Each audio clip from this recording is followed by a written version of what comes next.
Good afternoon students. आज हम discuss करने वाले हैं यूनिट 3 का next topic, data mining system classification and it's issues.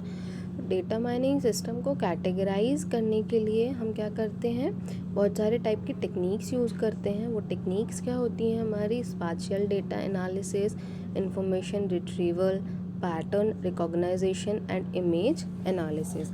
अब डेटा माइनिंग को क्लासिफाइड करने के लिए हम क्या करते हैं, कुछ क्राइटेरियाज फॉलो करते हैं। मतलब डेटा माइनिंग सिस्टम को क्लासिफाइड कर रहे हैं हम, तो हमें कुछ क्या करना है, हमारे क्राइटेरिया जो हैं वो, ये क्राइटेरिया अगर फुलफ़िल करता है कोई डेटाबेस, तो हम क्या कर सकते हैं, उसको बोल सकते हैं ये चीज़ जो है वो डेटा माइनिंग करने के लिए क्या है, सूटेबल है। तो सबसे पहला क्राइटेरिया जो है हमारा, वो है हमारा database technology. Database technology data mining system को क्लासिफाइड करने के लिए एक बहुत ही इम्पॉर्टेंट क्राइटेरिया है, क्योंकि डेटाबेस टेक्नोलॉजी से ही हमें ये मतलब पता कर सकते हैं कि हमारा डेटा माइनिंग सिस्टम जो है वो कितना स्ट्रॉन्ग बन सकता है। क्योंकि डेटाबेसेस जो होते हैं वो अलग अलग टाइप के होते हैं। स्मॉल डेटाबेसेस होते हैं या लार्ज अमाउंट ऑफ इंफॉर्मेशन होती है अगर किसी डेटाबेस में, तो वो ह्यूज लार्ज डेटाबेस होता है। तो डेटाबेस की, और डेटाबेस में हम कौन सी टेक्नोलॉजी यूज़ कर रहे हैं, कौन से लैंग्वेज यूज़ कर रहे हैं, हमने किस तरीके से उसमें कनेक्टिविटी बनाई हुई है, हमारी टेबल्स जो हैं वो किस तरीके से या किस स्कीमा की हेल्प से हम उनको क्या कर पा रहे हैं, कनेक्ट कर पा रहे हैं। तो डेटाबेस की जो टेक्नोलॉजी होती है, मतलब मीडियम टू या स्मॉल टू मीडियम या मीडियम टू लार्ज, जो भी हम टेक्नोलॉजी यूज़ कर रहे हैं उसमें, जिस भी साइज़ का डेटाबेस हम यूज़ कर रहे हैं, वो बहुत ही एक इम्पॉर्टेंट क्राइटेरिया हो जाता है हमारे डेटा माइनिंग सिस्टम को क्लासीफाई करने के लिए। नेक्स्ट हमारा जो टर्म है वो है हमारा स्टैटिस्टिक्स। स्टैटिस्टिक्स का मतलब ये है कि हम क्या कर रहे हैं कि ये हमें देखना है हमारे डेटाबेस की हेल्प से कि कोई प्रोडक्ट जो है उसका सेल कितना ज़्यादा इंक्रीज़ हो रहा है या कितना कम इंक्रीज़ हो रहा है। तो उसकी हेल्प से ही हम क्या करेंगे, डेटा माइनिंग सिस्टम को क्या करेंगे, डिज़ाइन करेंगे। मतलब जिस प्रोडक्ट का सेल ज़्यादा है, ऑब्वियस सी बात है कि हमें उस पे काम तो करना ही है, बट जिस प्रोडक्ट का सेल बहुत कम है उसके ऊपर अगर हम इस सिस्टम को अप्लाई करें तो हम क्या कर सकते हैं, उससे कुछ यूज़फुल इन्फॉर्मेशन निकाल सकते हैं। और फिर उस यूज़फुल इन्फॉर्मेशन को अगर हम उस डेटा पे, पर्टिकुलर उस प्रोडक्ट पे अप्लाई करें, तो हो सकता है कि उसका जो सेल अभी नेगेटिव में जा रहा था, उसका सेल क्या हो जाए, पॉजिटिव में जाने लग जाए, और कुछ नया पॉजिटिव वे में हम क्या कर सकें, उसको अप्लाई कर सकें उस चीज़ को, कुछ आउटपुट जो है हमें एक नया टाइप का जनरेट हो। तो इसके लिए स्टैटिस्टिक्स जो होता है वो भी एक इम्पॉर्टेंट क्राइटेरिया होता है किसी भी डेटा माइनिंग सिस्टम को क्लासिफाइड या डिज़ाइन करने के लिए।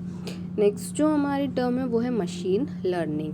मशीन लर्निंग का कॉन्सेप्ट बेसिकली इस चीज़ पर बेस्ड है कि हमें इसमें प्रेडिक्शंस परफॉर्म करने रहते हैं। एआई का जो पार्ट होता है हमारा, इसमें हम क्या करते हैं कि हम प्रेडिक्शंस परफॉर्म करते हैं, और जो हमारे रोबोट्स हैं उनको हम इस तरीके से वर्क कराते हैं कि वो थिंक कर पाएँ किसी भी क्रिटिकल सिचुएशन में। इतनी ज़्यादा हम उनकी क्या कर देते हैं, प्रोग्रामिंग करते हैं उस तरीके से। तो मशीन लर्निंग में भी दो टाइप्स होते हैं, सुपरवाइज्ड लर्निंग है ना, अनसुपरवाइज्ड लर्निंग। इसमें क्या है कि अब अगर हमें आउटपुट पहले से हम क्या कर लें, हम जनरेट करके रख लें, और उस जनरेटेड आउटपुट के अकॉर्डिंग हम सिस्टम पे क्या करें, इनपुट अप्लाई करें, तो वो होता है हमारा सुपरवाइज्ड लर्निंग। मतलब इसमें हमने क्या किया कि हमें आउटपुट पहले से पता है और उसके अकॉर्डिंग हम क्या कर रहे हैं, इनपुट अप्लाई कर रहे हैं। और अनसुपरवाइज्ड लर्निंग में क्या होता है कि हमने इनपुट अपना जो कंडीशंस है उसके अकॉर्डिंग हमने इनपुट अप्लाई किया हुआ है। अब आउटपुट जो भी आएगा, मतलब अब जो भी आउटपुट जनरेट होगा उसको हम क्या करेंगे, हमारे डिज़ायर्ड आउटपुट जो आना चाहिए था उससे कंपेयर करेंगे, और जो भी एरर रेट जनरेट होगा, मतलब दोनों के बीच का डिफरेंस जितना भी होगा उसको बोलते हैं एरर रेट। तो एरर रेट जितना भी होगा उसके अकॉर्डिंग फिर क्या करेंगे, हम मॉडिफाई करेंगे चीज़ों को, और वापस से एज अ इनपुट उनको क्या करेंगे, यूज़ करेंगे। तो मशीन लर्निंग में हम बेसिकली क्या करते हैं, प्रेडिक्शंस का यूज़ करते हैं। नेक्स्ट जो हमारा क्राइटेरिया है वो है हमारा इंफॉर्मेशन साइंस। इंफॉर्मेशन साइंस का मतलब ये है कि हम जो भी चीज़ों से डील कर रहे हैं वो नॉइज़ी नहीं होना चाहिए, मिसिंग डेटाबेसेस नहीं होना चाहिए। तो ये सब जो चीज़ें हैं ये भी हमारे एक डेटा माइनिंग सिस्टम को क्लासीफाई करने के लिए हम क्या करते हैं, यूज़ करते हैं। नेक्स्ट हमारा टर्म है विजुअलाइजेशन। विजुअलाइजेशन का मतलब ये है कि उसका जो GUI है या उसका जो विजुअलाइजेशन है वो हर एक लेयर पे क्या होना चाहिए, क्लियर होना चाहिए।